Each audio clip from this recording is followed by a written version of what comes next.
Engkau berbakti sama dia, kata dia. Dia kan nggak kenal sama engkau. Iya, dia nggak tahu sama Ana, tapi Allah tahu kalau dia ibu Ana. Allah tahu kalau dia ibu Ana. Ana harus berbakti. Ditanya, ibumu sakit apa? Ibu kena gula, katanya. Setelah dikasih resep, itu dokter cerita, pasiennya keluar, ditutup pintunya. Dokter ini nangis. Dia mengatakan, ana sering dengar ceramah tentang birrul walidain. Ana sering mendengarkan tausiah ustaz tentang berbakti kepada orang tua, tapi ana baru sekarang melihat kebaktian seorang anak sama orang tuanya. Ibunya gila, dia tetap berbakti. Dan dia mengatakan, iya, ibu ana nggak tahu sama ana, tapi Allah tahu kalau dia ibu ana. Kita kadang-kala sudah menikah lebih peduli sama istri kita, lebih peduli sama anak-anak kita. Nggak ada hadis yang mengatakan anak itu pintu surga, jemaah. Yang ada itu orang tua pintu surga. Kita peduli sama anak-anak kita. Beli oleh-oleh buat istrinya. Ditelepon istrinya mau apa, kepingin apa. Pernahkah kau telepon ibumu? Tanya, Umi kepingin apa, Umi? Ana lagi dalam perjalanan, Umi.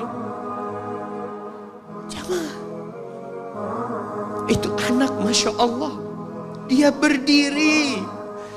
Kenapa dia kuat, jamaah? Karena dia tahu Allah yang nyuruh dia berbakti. Mungkin tidak ada yang melihat berdirinya dia, tapi Nabi ceritakan berdirinya dia. Dari malam jamaah sampai pagi, berapa jam dia ingat, ibuku hamil aku 9 bulan. Capek. Memang ketika antum lahir dengan selamat, Allahu Akbar, ibu itu lupa dengan rasa sakit dia 9 bulan. Ibu itu lupa dengan jeritan dia mengeluarkan kita ketika kesakitan. Itu lupa. Dia tersenyum, dia bawa anaknya, ditaruh di dadanya. Allahu Akbar. Kalaupun ada air mata yang menetes, itu air mata kebahagiaan orang tua dengan hadirnya kita di muka bumi ini.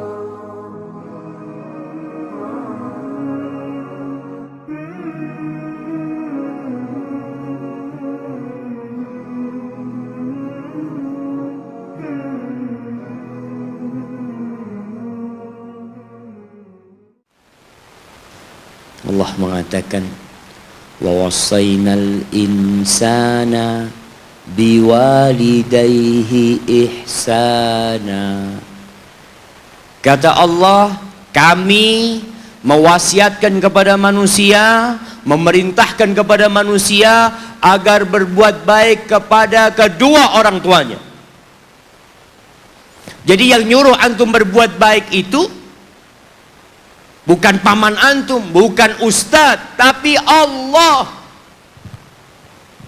Allah perintahkan kepada kita untuk berbuat baik sama orang tua. Walaupun orang tua antum kafir. Ada sebagian pertanyaan yang kadang-kala datang mengatakan, ustadz, buang sama orang tua ana dulu, ustadz. Ana punya bapak menceraikan ibu ana. Ibu ana akhirnya bekerja, bapak ana bekerja, ana dititipkan ke kakek dan nenek. Sekarang ketika ana sukses, bapak ibu ana ingin ana berbakti sama dia. Subhanallah, yang nyuruh antum berbakti bukan bapak ibu antum, tapi yang menciptakan antum yang nyuruh antum berbakti. Cukup tubuh antum itu berasal dari darah orang tua antum. Lalu antum berpikir nggak mau berbakti sama orang tua. Yang orang tuanya jahat sama dia, merasa dizalimin sama orang tua. Orang tua anak pilih kasih, Ustaz. Orang tua anak seperti ini, seperti itu. Iya, seburuk apapun orang tuamu, tetap itu orang tuamu. Dan Allah nyuruh kamu berbuat baik sama orang tua. Wallahi jamaah, ada seorang syekh cerita dalam salah satu ceramahnya, cerita tentang seorang dokter. dokter perempuan. Di sana, di Arab sana, ada seorang anak lelaki bawa ibunya. Bawa ibunya masuk ke dokter ini, subhanallah. Ibunya ini gila. Anak-anak muda ini, belum nikah. Dia bawa ibunya. Nanti ibunya tersenyum sendiri, ketawa sendiri. Masuk ke ruang dokter itu, mejanya dokter diputerin sama ibunya. Anaknya minta maaf, ya dok, kata dia. Sekali-kali nanti ngeliat di televisi dokter itu ada gambarnya Ka'bah. Ibunya ngomong, nak kau bukan nak ngomong, kamu bohong Mat. Mat kau bohong sama ibu, katanya mau dibawa umroh ibu, kata dia. Nanti diludahin anaknya, digigit anaknya. Nanti kerudungnya ibunya terbuka, dipasangin lagi.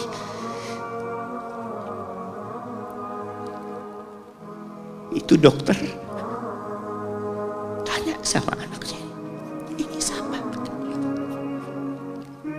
Ibu anak, kata dia. Sejak kapan dia seperti ini? Sejak lahir. Loh, terus gimana engkau bisa lahir? Iya, sama kakek anak, ibu anak dinikahkan. Tapi 10 bulan diceraikan ibu anak. Ya karena seperti ini Pak, anak lahir dari rahim ibu anak. Dan seperti ini kelakuan. Iya, kata dia. Engkau berbakti sama dia, kata dia. Dia kan gak kenal sama engkau. Iya, dia gak tahu sama anak. Tapi Allah tahu kalau dia ibu anak. Allah tahu kalau dia ibu anak. Anak harus berbakti. Ditanya, ibumu sakit apa? Ibu kena gula, kata dia, kena ini. Setelah dikasih resep, itu dokter cerita, pasiennya keluar, ditutup pintunya. Dokter ini nangis. Dia mengatakan, ana sering dengar ceramah tentang birrul walidain. Ana sering mendengarkan tausiah ustaz tentang berbakti kepada orang tua. Tapi ana baru sekarang melihat kebaktian seorang anak sama orang tuanya. Ibunya gila, dia tetap berbakti. Dan dia mengatakan, iya ibu ana gak tahu sama ana, tapi Allah tahu kalau dia ibu ana. Dan yang ngasih wasiat supaya kita berbakti sama orang tua itu Allah, jemaah. Apapun yang dilakukan orang tua kita.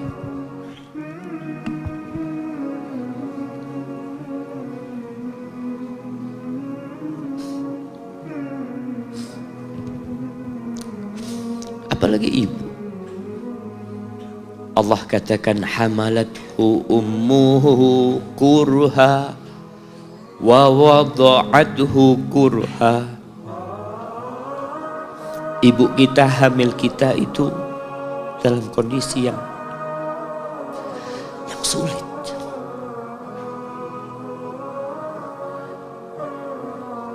Ada ibu yang harus bed rest demi anaknya lahir. Demi kita lahir, ibu kita itu bed rest. Capek dikit keluar darah.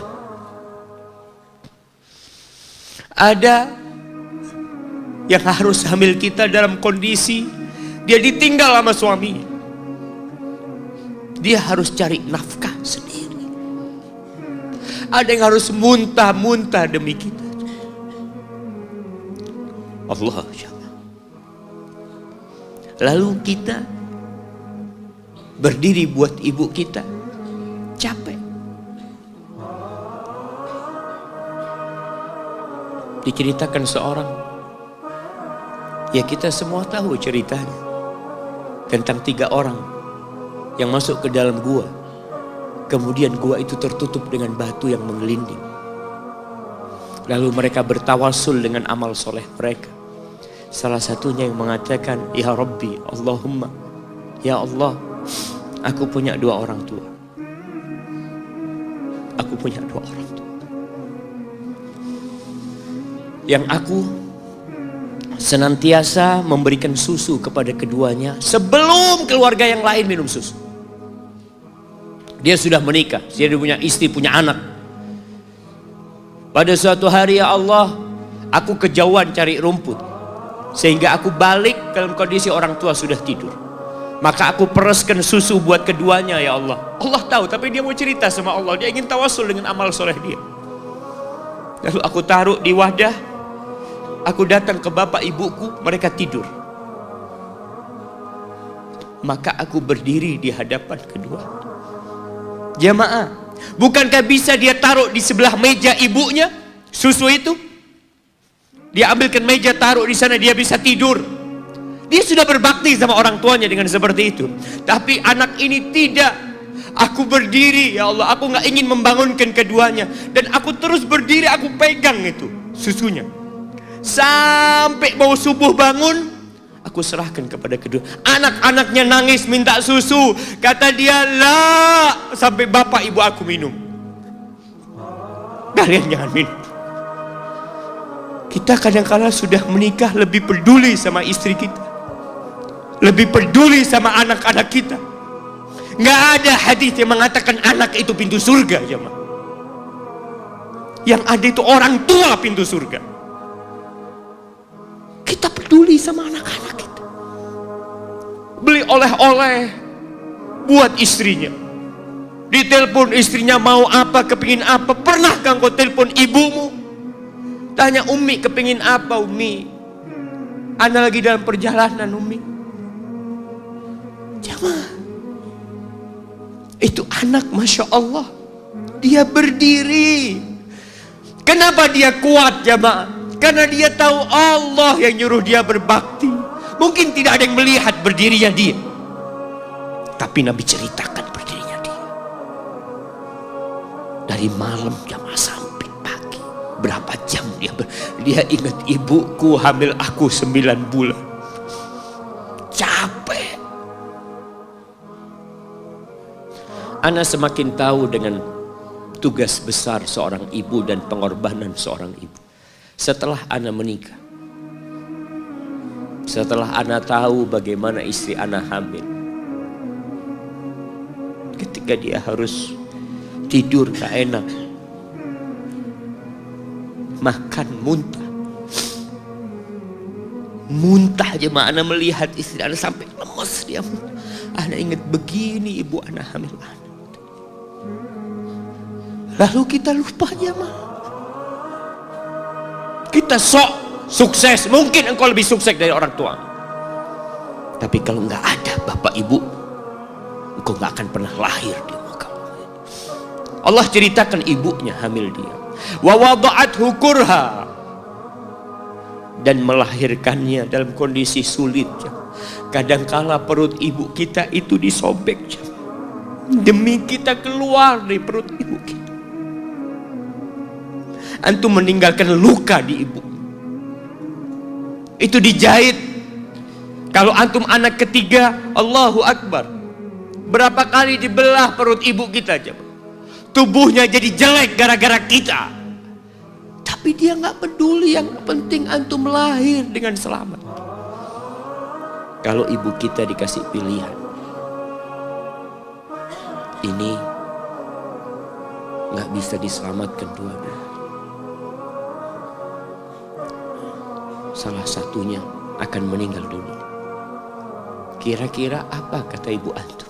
Iya, nggak apa-apa dok, selamatkan bayinya dok. Nggak apa-apa dok, biar dia lahir dok. Subhanallah. Berapa banyak ibu yang meninggal dunia ketika dia melahirkan anak. Wa hamluhu wa fisaluhu 30 syahra.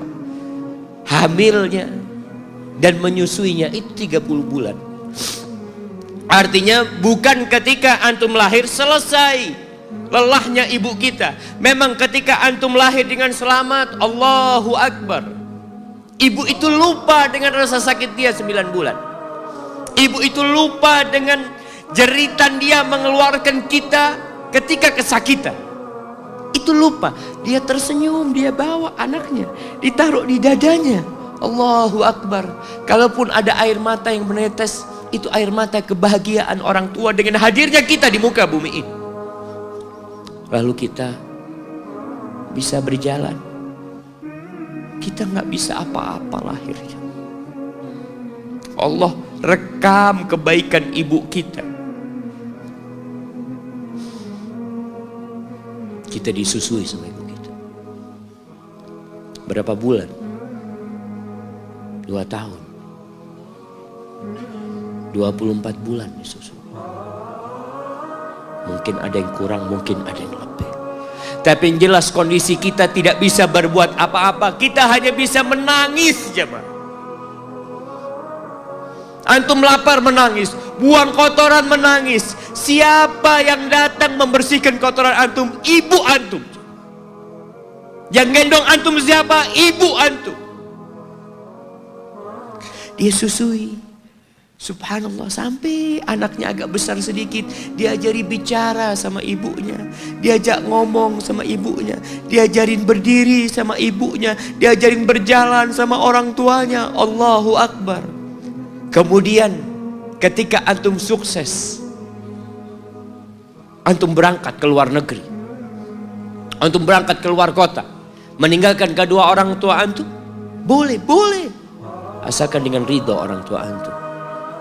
Kalau ibu antum telepon, antum di Batu sini, kuliah, sampai sukses jadi pengusaha di sini, ibu antum di kampung telepon, nah, ibu ingin kau balik ke kampung. Jangan pernah mengatakan, Bu, anak kerjanya di sini, ibu. Saya ditugaskan di sini. Tinggalkan semua pekerjaanmu, pulang ke rumah. Ustaz, gimana dengan istri dan anak-anak anak? Yang ngasih makan istri sama anak-anak antum itu Allah Jalla Jalla. Bawa pulang ke kampung, hidup sama ibu antum. Jamaah, ada seorang sahabat yang izin untuk berjihad, izin untuk mendapatkan surga yang paling tinggi, izin untuk bisa memberikan syafaat kepada 70 dari keluarganya.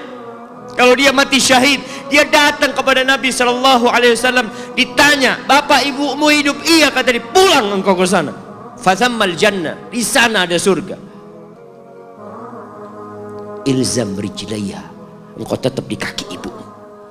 Ini mau jihad, bukan mau cari fulus, jemaah. Bukan mau cari kenikmatan dunia, dia mau cari surga. Tapi pintu surga yang paling baik orang tua dapat jauh-jauh. Jemaah, wallah, ketika antum nangis di kasur ibu, di dapur lagi masak, dimatikan kompornya, dia datang jumpai antum. Antum lihat, anak sering lihat ketika kajian, bagaimana seorang ibu yang gendong anaknya yang nangis. Dia ingin dengarkan kajian, tapi engkau menghalangi dia untuk mendengarkan kajian dengan baik. Dia harus gendong. Kadang-kadang nggak boleh deket-deket kajian, yang bawa anak tempatnya lain, dan dia nurut. Engkau ganggu hidup dia dari sejak engkau lahir.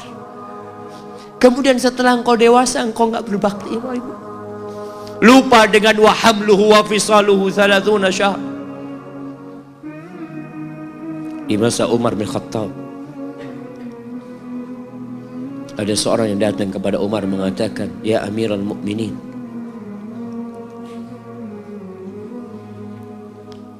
aku ini jadi kendaraan buat ibu. Aku ini yang membersihkan kotoran ibu, dan aku palingkan wajah. Ibuku sudah lumpuh, gak bisa apa-apa, dan aku berusaha untuk berbakti sama dia. Aturani qad jazaituha. Gimana menurut, apakah aku sudah balas kebaikan ibuku? Kata Umar, la, kata dia. Enggak, belum. Ya Amirul Mukminin, bukankah aku sekarang ini telah berbuat kepada ibuku seperti ibuku berbuat kepadaku waktu aku kecil? Artinya sama pekerjaannya sekarang ini. Aku yang menyuapin ibuku, aku yang membersihkan ibuku, yang mengantarkan dia ke kamar mandi. Semua yang pernah dilakukan ibuku, kira-kira sudah aku lakukan semua sekarang. Kata Umar, enggak sama, kata dia. Ibumu waktu merawatmu ketika engkau kecil, ibumu berharap engkau bisa hidup. Sedangkan engkau sekarang merawat ibumu ketika sudah tua sakit-sakitan, engkau berharap ibumu mati. Allah, iya, kita kadang-kadang merasa lelah merawat ibu yang sudah tua. Merasa kadang-kadang, ya Allah, kalau ibu ini meninggal insya Allah lebih baik. Antum mau istirahat. Allah ya, belum. Suatu hari tatkala Abdullah bin Umar tawaf, ada seorang yang menggendong ibunya. Sambil dia bersenandung mengatakan, inni anal ba'iru hal mudhallalu in udhirat rikabuha lam udhar. Aku ini adalah tunggangan ibuku yang taat dan patuh. Kalau tunggangan-tunggangan lain itu dikagetin, kaget. Aku tidak pernah membuat ibuku kaget di atas punggungku. Lalu bertemu dengan Abdullah bin Umar bin Khattab. Dia bertanya, kira-kira aku sudah balas enggak kebaikan ibuku? Aku nih bawa ibuku dari Yaman. Dari Yaman. Mungkin 2000 kilometer. Dia gendong ibu. Sampai melaksanakan ibadah haji semua dia di punggung, ibunya di punggungnya. Dia tanya, aku sudah balas enggak kebaikan ibuku? Kata dia. Apa kata Abdullah bin Umar bin Khattab? Wala bitalqatin min talaqati. Rasa sakit ibumu ketika dia mengeluarkanmu, yang ibu itu kesakitan, satu rasa sakitnya belum engkau balas. Bagaimana dengan kebaikan dia yang lainnya? Tapi engkau telah berbuat baik kepada ibu. Maka kita nggak boleh merasa sudah berbuat baik sama ibu kita. Apalagi merasa sudah balas budi. Na'udzubillah.